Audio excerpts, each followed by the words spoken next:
Hello! We have two stories today, and our first defies the boundary of its genre.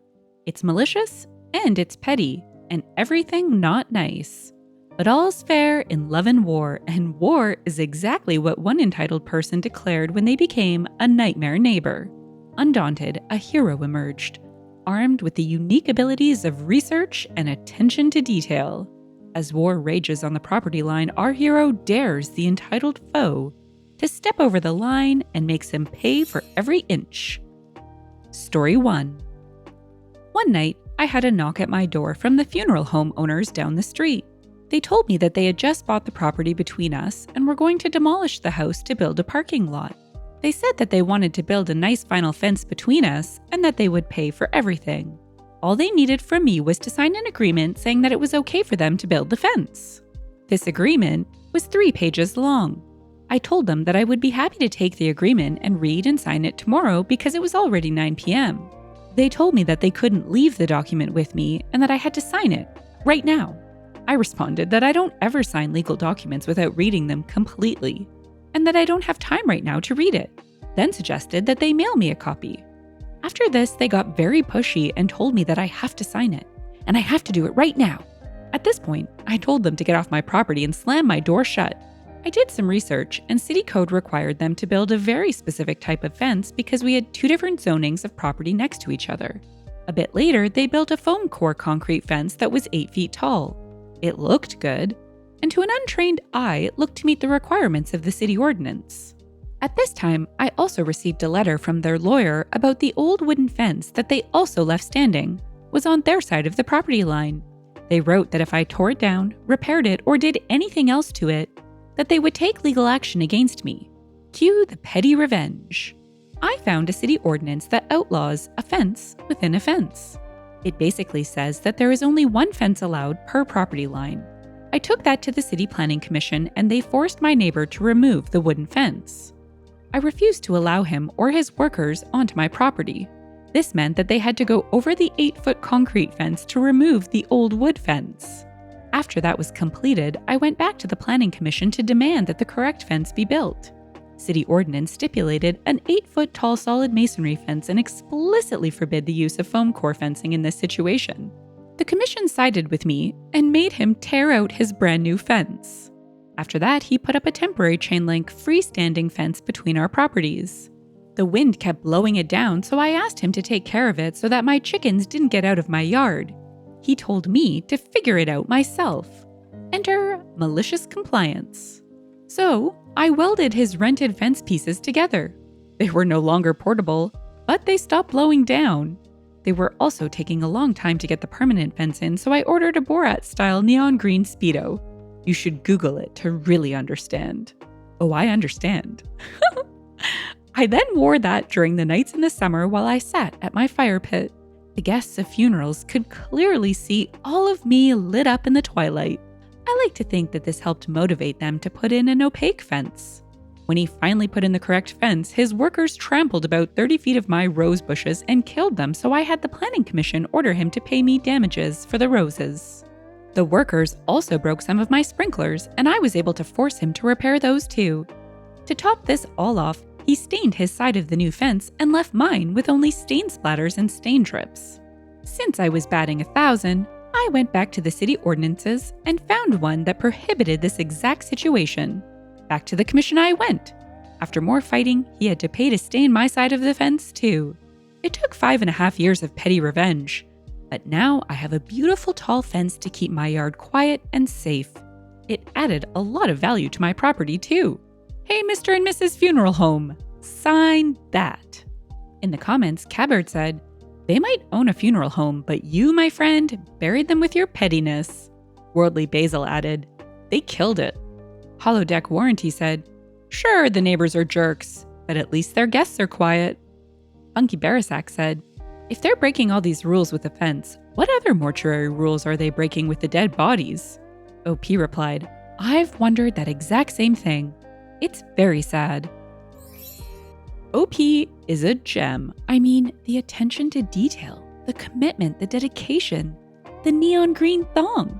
Rocking Borat-style anything is the real icing on the cake of this story. PSA alert, Never sign anything that someone is pushing you to sign without first reviewing. OP knew there was something fishy going on, but he definitely made sure things turned out in his favor.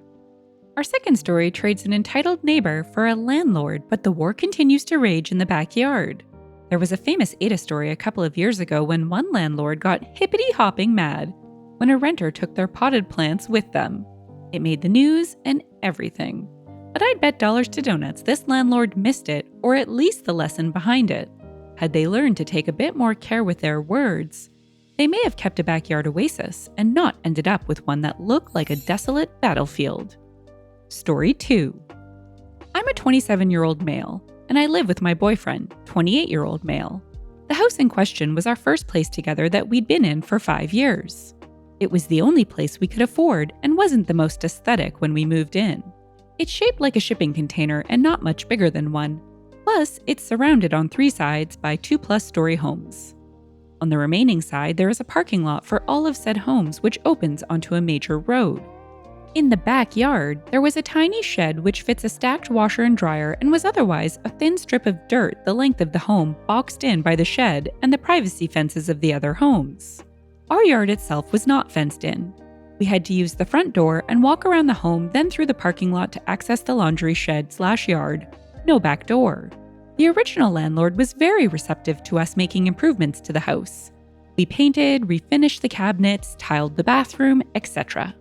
In the backyard, I built raised garden beds, installed a small pond and bird fountain, as well as other landscaping so that it became a bit of an unexpected oasis. We had an outdoor table and chairs so we could sit out there in the morning and share a cup of tea. As you may have put together, the original landlord sold the home and our lease transferred to the new owner. We had plans already in the works to purchase our first home together, so we only intended to stay to the end of the lease anyway and figured it shouldn't affect us too much.